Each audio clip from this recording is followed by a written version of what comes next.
صباح الفل يا ناس يا ناس يا احلى ناس، صباح الفل على احلى متابعين في الدنيا كلها، صباح الخير على احلى متابعين من داخل مصر ومن خارج مصر، صباح الفل والورد والياسمين على احلى ناس شفتها في حياتي، على نعمة ربنا ليا. فعلا حب الناس نعمة لا يحصاها الا الله.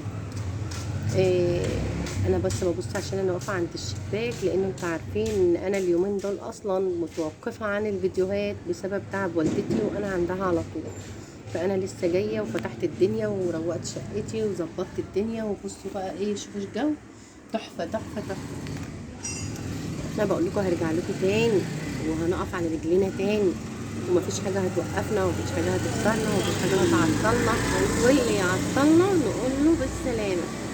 تمام. وان شاء الله انتظروا اجدد فيديوهات وادعوا لي من قلبكم دعوه لاختكم في ظهر الغيب، ان ربنا يوقفني على رجليا ويكمل لي كده شغلي على خير يا رب، لان هو شغلي مصدر رزقي، هو شغلي مصدر رزقي. انا مش داخله اليوتيوب العب، ولا داخله اليوتيوب اهزر، ولا داخله اليوتيوب اتسلى. انا داخله اشتغل اشتغل اشتغل، هي دي بيتي، هي دي حياتي، هي دي شقتي. انا قاعده في دور ارضي، شايفين الشباك والشارع. انا قاعده في دور ارضي، يعني محتاجه كل جنيه بيدخل لي من القناه، مش محتاجه اي حاجه تانية، مش عايزه اي حاجه تانية.